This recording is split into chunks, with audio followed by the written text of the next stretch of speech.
एक बार राजसूय यज्ञ में कराने के लिए जब पांडवों ने कहा सरकार सबरे राजा अनुमति दे दिए, पर जरासंध ने अनुमति नहीं दिया। अब राजसूय यज्ञ तुमको करना है, कैसे करें? तो ब्राह्मण का वेश बनाए, साथ में अर्जुन भीम को लिवाए और सीधे पहुंच गए जरासंध के दरबार, क्योंकि जरासंध ब्राह्मणों को बहुत दान करता था, ब्राह्मण भक्त था। तो ब्राह्मणों की पंक्ति में ब्राह्मण बन करके धोती पहन करके और खड़े हो गए। जरासंध ने पूछा क्या चाहिए महाराज, बताओ, गौदान दूं, अन्नदान दूं, स्वर्णदान दूं, चांदी का दान दूं, क्या चाहिए?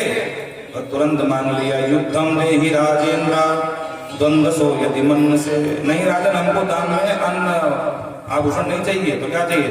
युद्धम देहि राजेंद्र, हमको युद्ध की भिक्षा का दान दे दो। जरासंध ने कहा अरे भैया, ये लड़ना भिड़ना ये क्षत्रियों का काम है, पंडित जी का नहीं है। महाराज जी ये क्या मांग रहे हो? ठीक से मांगो। तो महाराज जी बने सरकार बोले नहीं नहीं, हम ठीक ही मांगे, हमको युद्ध की भिक्षा दे दो। तब जरासंध का माथा ठनका। जरासंध ने कहा पंडित जी जरा अपना परिचय बताओ, तुम ब्राह्मण को नहीं हो सकते, क्योंकि ब्राह्मण कभी युद्ध की भिक्षा का दान नहीं मांगता। परिचय दो। तब इन्होंने परिचय दिया, असो प्रबोधरः पार्थस्तस्य भ्रातर्जुनो भवत्। जो मोटे वाले पंडित दिख रहे ना, 7 फुट वाले, असो प्रबोधरः बड़े उदर वाला, मतलब भीमसेन, तस्य भ्रातर्जुनो भवत्। और जो 1.5 हड्डी का पंडित जी है ना महाराज जी, तस्य भ्रातर्जुनो भवत्। अरे ब्राह्मण, लेकिन तू कौन है? अपना परिचय दे। इनका तो मैं समझ गया हूँ, तो अपना परिचय दिया। हानयोर मातुलेयम माम, मैं इनके मामा का बेटा हूँ। अरे तो मामा के बहुत सारे बेटे होंगे, नाम तो बता। तो कृष्ण जानी है तेरी कुम, भैया मैं भाई कन्हैया हूँ, तेरी कुम, तेरा शत्रु पुराना वाला, याद कर ले। और जो जरासंध इतने दिन बाद अपने शत्रु को देखा, बोले अरे भगोड़े, अरे बेशरम, तुझे शर्म नहीं आई है? पीठ दिखा के भागने वाला आज फिर सामने आ गया। अब भगवान तो सब धोखे पी लिए, मंद मंद मुस्कुरा रहे, कुछ नहीं कह रहे। जरासंध ने कहा देख, तू तो कायर है और मैं कायर से युद्ध नहीं कर सकता। रही बात अर्जुन की, तो अर्जुनो न भवेद योधा, अर्जुन योद्धा नहीं हो सकता। गांधी चलाना अलग बात है, पर द्वंद युद्ध करना, मुक्केबाजी, इसमें ये मेरे सामने टिकेगा नहीं। हाँ, भीमस्तुल्य बलो मम, भीमसेन अगर चाहे तो वो मुझसे युद्ध कर सकता है। भगवान ने किया इशारा, दादा हो जाए फिर। तो भीमसेन इशारा पा करके हाथ मिला दिया। युद्ध प्रारंभ हुआ महाराज। धर्म युद्ध है, जहां सूर्यास्त होता है युद्ध बंद हो जाता है, और तीनों का आतिथ्य सत्कार करता है जरासंध। भोजन पानी सारी व्यवस्था, उठना बैठना। और जो सूर्योदय हुआ और शंख बजा तो दोनों भिड़ जाते हैं महाराज, कुश्ती के दंगल में की तरह, जैसे गजराज भिड़े हाथियों की तरह, और दिन भर उठा उठा के एक दूसरे पटकते हैं। एक दिन धीरे से सोते हुए कन्हैया का पीताम्बर भीमसेन ने सरकाया। भगवान ने कहा भीम दादा आप जग रहे हो? बोले आपको तो अच्छी नींद आ रही ना, अब हमको तो जगना ही है। क्या हुआ? बोले एक बात तो पक्की, हम आए थे 3, पर यहां से जानेंगे 2 ही। बोलो राधे राधे। क्योंकि अगर 2-4 दिन युद्ध और चलाना तो अपना काम तमाम हो जाने वाला। हम जरासंध नहीं टिकेंगे, और आप दोनों इतने होशियार थे, मुझे मोटे बुद्धि वाले को मिला दिया और दोनों आराम से माल को काट रहे हो। पिटाई मैं खाऊं, माल को तुम खाओ। भगवान को मुस्कुराए, बोले बात मत करो, अंग अंग दर्द कर रहा है। भगवान ने हाथ फेरा सुग्रीव की तरह, तुरंत सारी वेदना पीड़ा दूर हो गई है। अरे कन्हैया भैया तेरे हाथ में जादू है भैया, अब तो बिल्कुल दर्द नहीं है। अच्छा दादा एक बात ये है कि अभी तक आपने युद्ध अपने बल से किया है, अब कल जरा हमारे बल से करना। आप एक बार भिड़ जाते हो तो भिड़ जाते हो, अरे बीच बीच में अपने राम को भी एक बार देख लिया करो कि हम क्या इशारा कर रहे हैं। ठीक है फिर। और जो 27वां दिन लगा युद्ध प्रारंभ हुआ। एक बार भीमसेन ने देखा, भगवान ने एक तिनका उठाया, उठा करके तिनका को फाड़ करके दिखाया।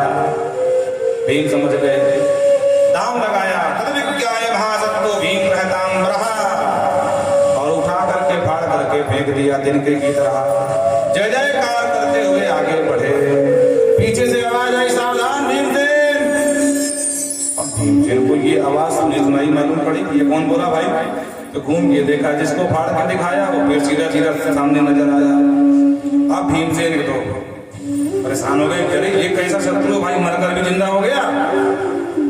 बड़ी मुश्किल से दांव लगा पाया था, अब अपने राम की छुट्टी पक्की होने वाली है। आशा की नजरों से, आशा की दृष्टि से भगवान को देखा। भगवान भी चक्कर में पड़ गए, क्या कारण क्या है भाई, ये मरकर जिंदा कैसे हुआ। भगवान ने इशारा किया, दादा चिंता मत करो, आप तो बस भिड़ जाओ, हम कुछ सोचते हैं उपाय। तब भगवान ने ध्यान से देखा, बात क्या है। तो सौभर नाम की मालती ने इसके पिता को फल दिया था और कहा था अपनी रानी को खिला देना तो अवश्य बालक हो जाएगा। संतान नहीं हो रही थी, राजा की रानी थी तो दोनों लड़ मरी। एक बोली फल मैं खाऊंगी, एक बोली फल मैं खाऊंगी, हाँ, क्योंकि तुम संतानवती हो जाएगी तो हमारी कब्र खत्म हो जाएगी। आपस में लड़ मरी। राजा अंत में फैसला कर दिए, आधा फल तो खा ले, आधा फल तो खा ले। और दोनों आधा आधा फल खाएंगे तो एक शीश के एक फल के दो भाग हुए, तो एक शरीर के दो भाग अलग अलग गर्भ से उत्पन्न हुए। और जब जन्म हुआ तो दोनों मृत अवस्था के थे। राजा का मूड खराब हो गया, तुम दोनों के चक्कर में आज हम संतान से वंचित रह गए, क्या करें, उड़ जाओ, इसको फेंकाओ, मुर्दे को क्या करेंगे। तो जंगल में जाकर के सेवकों ने फेंक दिया। एक जरा नाम की बड़ी ही जादू करनी राक्षसी थी, वो वहां से निकली, उसने देखा अरे ये क्या है। तो इसे खेल खेल में उसने इसको जोड़ दिया दोनों भागों को और कहा बेटा उठ जा। तो वहीं उठ गया, नाम ही पड़ गया जरासंध।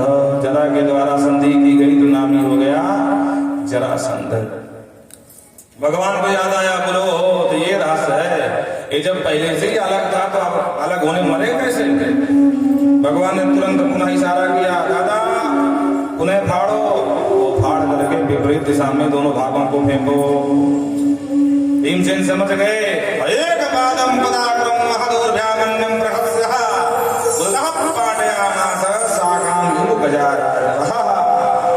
एक पैर को नीचे दबाया, एक पैर को दोनों हाथ में पकड़ा और फाड़ करके जैसे महागजराज विशाल पीपल की वृक्ष की शाखा को फाड़ करके फेंक देता है, उसी तरह फाड़ करके फेंक दिया।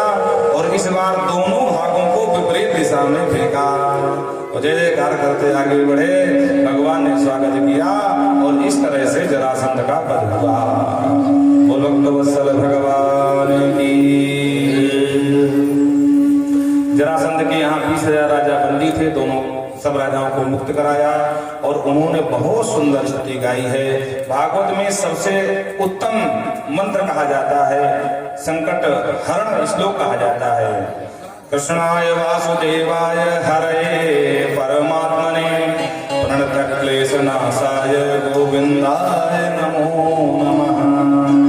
हे प्रणतजनों का क्लेश हरने वाले कृष्ण वासुदेव गोविंद, आपके चरणों में नमस्कार है। ये हमको बंदी बना के रखे था, आपने मुक्त कराया।